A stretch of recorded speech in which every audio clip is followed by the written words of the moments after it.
ನಮಸ್ತೆ ಸ್ನೇಹಿತರೆ, ಇವತ್ತಿನ ನಮ್ಮ ರೆಸಿಪಿ ಪುದೀನ ರೈಸ್ ಮಾಡೋದು ಹೇಗೆ ಅಂತ ನೋಡ್ಕೊಳ್ಳೋಣ. ಅದಕ್ಕೆ ಬೇಕಾಗಿರುವಂಥ ಸಾಮಗ್ರಿಗಳು: 2 ಈರುಳ್ಳಿ, 4 ರಿಂದ 5 ಹಸಿಮೆಣಸಿನ್ಕಾಯಿ, 1 ಟೇಬಲ್ ಸ್ಪೂನ್ ಶುಂಠಿ ಬೆಳ್ಳುಳ್ಳಿ ಪೇಸ್ಟು, 1 ನಿಂಬೆಹಣ್ಣು, 2 ರಿಂದ 3 ಮರಾಠಿ ಮೊಗ್ಗು, 3 ರಿಂದ 4 ಲವಂಗ, 3/4 ಇಂಚಿಂದ 2 ಚಕ್ಕೆ, 2 ರಿಂದ 3 ಪಲಾವ್ ಎಲೆ, ಅರ್ಧ ಟೇಬಲ್ ಸ್ಪೂನ್ ಜೀರಿಗೆ, 1 ಹಿಡಿಯಷ್ಟು ಪುದೀನ, ಸ್ವಲ್ಪ ಕೊತ್ತಂಬರಿ, 2 ಗ್ಲಾಸ್ ಅಕ್ಕಿ, 1 ಟೇಬಲ್ ಸ್ಪೂನ್ ಅಚ್ಕಾರದ ಪುಡಿ, ಅರ್ಧ ಟೇಬಲ್ ಸ್ಪೂನ್ ಗರಂ ಮಸಾಲ ಹಾಗೂ 1/4 ಟೇಬಲ್ ಸ್ಪೂನ್ಗಿಂತ ಕಮ್ಮಿ ಅರಿಶಿಣ.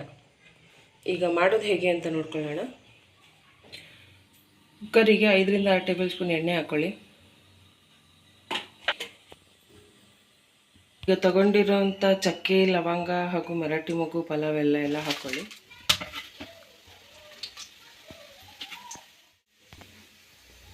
ಜೀರಿಗೆ ಸ್ವಲ್ಪ ಸಿಡಿತಿದ್ದಾಗೆ ಈರುಳ್ಳಿ ಹಾಕ್ಕೊಳ್ಳಿ. ಈರುಳ್ಳಿ ಜೊತೆ 1-2 ಕರಿಬೇವು ಹಾಕ್ಕೊಳ್ಳಿ. ಲೈಟಾಗಿ ಹುರ್ಕೊಳ್ಳಿ.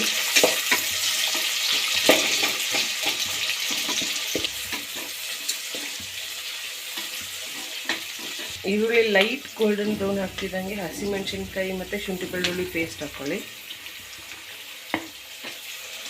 ಹಾಕಿ ಹಸಿ ಸ್ಮೆಲ್ ಹೋಗೋವರೆಗೂ ಹುರ್ಕೊಳ್ಳಿ. ಹಸಿಮೆಣಸಿನ್ಕಾಯಿ ಈರುಳ್ಳಿ ಅರ್ಧ ಹುರಿದ್ಮೇಲೆ ಹಾಕೋ ಉದ್ದೇಶ ಫ್ಲೇವರ್ ನೀಟಾಗಿ ಮಿಕ್ಸ್ ಆಗಿ ಟೇಸ್ಟ್ ಸಿಗಲಿ ಅಂತ. ಕೆಲವರು ಹಸಿಮೆಣಸಿನ್ಕಾಯಿ ಕಾಣಲ್ಲ ಅಂತ ಅಂತಾರೆ ಫಸ್ಟೇ ಎಣ್ಣೆಗೆ ಹಾಕಿಬಿಟ್ರೆ. ಆದ್ದರಿಂದ ಈ ರೀತಿ ಹಾಕಿದರೆ ಕಾಣುತ್ತೆ ಹಾಗೂ ಅದ್ರದ್ದು ಟೇಸ್ಟ್ ನೀಟಾಗಿ ಗೊತ್ತಾಗುತ್ತೆ. ಹಸಿ ಸ್ಮೆಲ್ಲೆಲ್ಲ ಹೋದ್ಮೇಲೆ ಕೊತ್ತಂಬರಿ ಹಾಗೂ ಪುದೀನ ಹಾಕ್ಕೊಳ್ಳಿ. ಸುಮ್ಮನೆ ಹಾಗೆ 1 ರೌಂಡ್ ಇದು ಮಾಡಿ, ಯಾಕೆಂತಂದರೆ ತುಂಬ ಇದು ಮಾಡಿಬಿಟ್ರೆ ಅದರದ್ದು ಇದು ಒಂಥರ ಸ್ವೀಟ್ ಸ್ಮೆಲ್ ಬರುತ್ತೆ.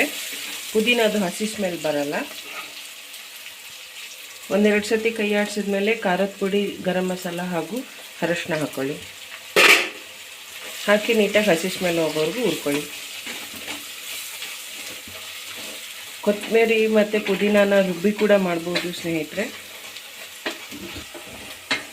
ಕೊತ್ತಂಬರಿ ಹಾಗೂ ಪುದೀನಾನ ರುಬ್ಬಿ ಕೂಡ ಮಾಡ್ಬೋದು. ನಾನಿಲ್ಲಿ ರುಬ್ಬಿ ಮಾಡ್ತಾ ಇಲ್ಲ.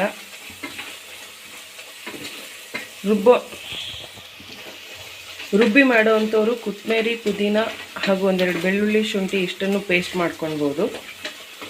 ನೋಡಿ, ಹಸಿ ಸ್ಮೆಲ್ಲೆಲ್ಲ ಹೋಗಿದೆ. ಈ ಟೈಮಲ್ಲಿ 1/4 ಕಪ್ಪು ಅಷ್ಟು ಮೊಸರು ಹಾಕ್ಕೊಳ್ತಾ ಇದ್ದೀನಿ. ಮೊಸರು ಹಾಕಿದ್ಮೇಲೆ ಹಸಿ ಸ್ಮೆಲ್ ಹೋಗೋವರೆಗೂ ನೀಟಾಗಿ ಹುರ್ಕೊಳ್ಳಿ.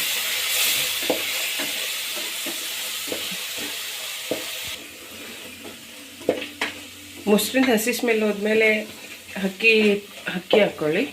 ನಾನಿಲ್ಲಿ 2 ಗ್ಲಾಸ್ ಅಕ್ಕಿ ಯೂಸ್ ಮಾಡ್ತಾ ಇದ್ದೀನಿ. ಅಕ್ಕಿ ಹಾಕಿ 1 ರೌಂಡ್ ಮಿಕ್ಸ್ ಮಾಡಿ. ಅಕ್ಕಿ ಹಾಕಿ 1 ರೌಂಡ್ ಮಿಕ್ಸ್ ಮಾಡಿದ್ಮೇಲೆ ನೀರು ಹಾಕಿ. ಅಕ್ಕಿ ಎಷ್ಟು ಬೇಕಷ್ಟು ನೀರು ಹಾಕಿ. ನಾನಿಲ್ಲಿ 2 ಗ್ಲಾಸ್ ಅಕ್ಕಿ ತೊಗೊಂಡಿದ್ದೀನಿ, ಹಾಗಾಗಿ 4 ಗ್ಲಾಸ್ ನೀರು ಹಾಕಿದ್ದೀನಿ. ನೀವು ಅಕ್ಕಿ ಎಷ್ಟು ತೊಗೊತೀರ ಅದ್ರ ಮೇಲೆ ಡಿಪೆಂಡ್ ಆಗುತ್ತೆ. ರುಚಿಗೆ ತಕ್ಕಷ್ಟು ಉಪ್ಪು ಹಾಕಿ. ಈ ಟೈಮಲ್ಲಿ ನಿಂಬೆ ರಸ ಹಿಂಡ್ಕೊಳ್ಳಿ. ನಿಂಬೆ ಹಣ್ಣು ಬದಲು ಟೊಮೊಟೊ ಕೂಡ ಯೂಸ್ ಮಾಡ್ಬೋದು. ನಿಂಬೆ ರಸ ಹಿಂಡಿದ್ಮೇಲೆ ನೀಟಾಗಿ ಮಿಕ್ಸ್ ಮಾಡಿ ಒಂದು ಸತಿ ಉಪ್ಪು ಖಾರ ಎಲ್ಲ ನೋಡ್ಕೊಳ್ಳಿ.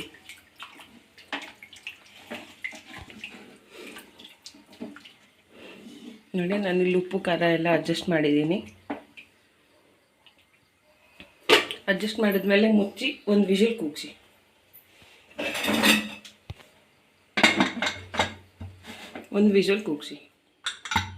ವಿಷಲ್ ಬಿಟ್ಟಿದೆ.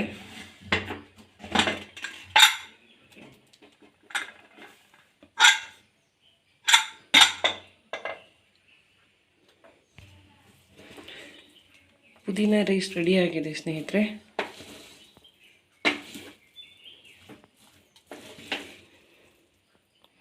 ನೀಟಾಗಿ ಮಿಕ್ಸ್ ಮಾಡ್ಕೊಳ್ಳಿ. ಬಿಸಿ ಬಿಸಿ ಪುದೀನ ರೈಸ್ ರೆಡಿಯಾಗಿದೆ ಸ್ನೇಹಿತರೆ. ಈ ವಿಡಿಯೋ ನಿಮ್ಗೆ ಇಷ್ಟ ಆಗಿದ್ದರೆ ಲೈಕ್ ಮಾಡಿ, ಶೇರ್ ಮಾಡಿ ಹಾಗೂ ಸಬ್ಸ್ಕ್ರೈಬ್ ಮಾಡಿ. Thank you.